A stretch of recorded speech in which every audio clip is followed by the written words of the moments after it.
এর বেদবাণী। সংসার মায়াময়। সংসারের সকল রকম গঞ্জনা সহ্য করিয়া ভাগ্যানুসারে আয় ব্যয় স্থিতি করিয়া যায়, ইহাই পুরুষকার। দুঃখ হইবে বলিয়াই যে কর্ম ত্যাগ করিবে, সুখ হইবে বলিয়াই যে কর্ম করিবে কি করিবে না, ইহা নয়।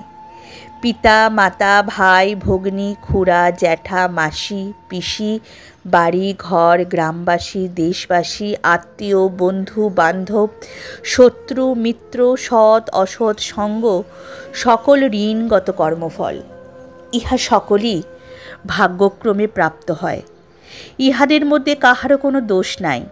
ভাগ্যবশত ফলাফল ভালো মন্দ ব্যবস্থা যা থাকে ইহাই ঋণবদ্ধ। এই সকলের গঞ্জনা যথাশক্তি সহ্য করিবে।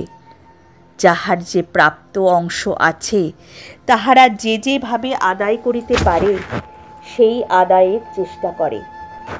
ইহাদিগকে ফাঁকি দিয়া বনে গিয়া কি ফল হইবে, কিংবা দেহ ছাড়িলেই বা কি হইবে? এদের ঋণ তো শোধ হইবে না, দফে দফে চিরজন্মেই ভোগ করিতে হইবে। এই গঞ্জনা সহ্য করিতে পারিবে না ভয়ে যদি জপ তপস্যা যোগ যাগ প্রবন্ধন করে, তাহাতে ঋণ মুক্তি হয় না, বরং কর্মবৃদ্ধি হইয়া বন্ধনী হয়। অতএব ভাগ্যচক্রের অধীন হইয়া দিবানিশীথ কালোচিত প্রয়োজনীয় সংসারের আয় ব্যয় যথাসাধ্যভাবে করিতে চেষ্টা করিতে, ত্রুটি না করিয়া ফল অফলে লক্ষ্য না করিয়া কর্ম করিতে থাকিবে। এর মধ্যে যে কোনো সময় পারো ইষ্ট দেবতার মন্ত্রাদি নাম যথাসাধ্য করিবে। ইহাতেই ভজন সাধন সিদ্ধ হইয়া নিত্য মুক্ত হয়। এই যে বেগ সহ্য করিতে চেষ্টা করা, ইহাকেই নিত্য তপস্যা বলে। এইভাবে নিরপেক্ষতা করিয়া দেহ ত্যাগ করে। ইহাই সাধু সন্ন্যাসী ত্যাগী বলিয়া শাস্ত্রকারেরা বলিয়াছেন।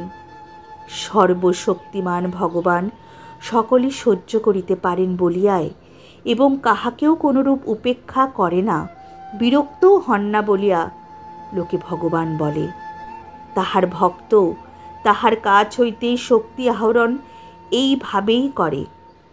পক্ষে গেলে ভূত দ্বন্দ্বন মায়ার বিপর্যয় তরঙ্গে পড়িয়া লাঞ্ছনা পাইয়া ভাগ্যক্রমে সুখ দুঃখাদি শুভ অশুভ ভোগ করে, ভগবৎ প্রাপ্ত হয় না। জয় রাম, জয় গোবিন্দ।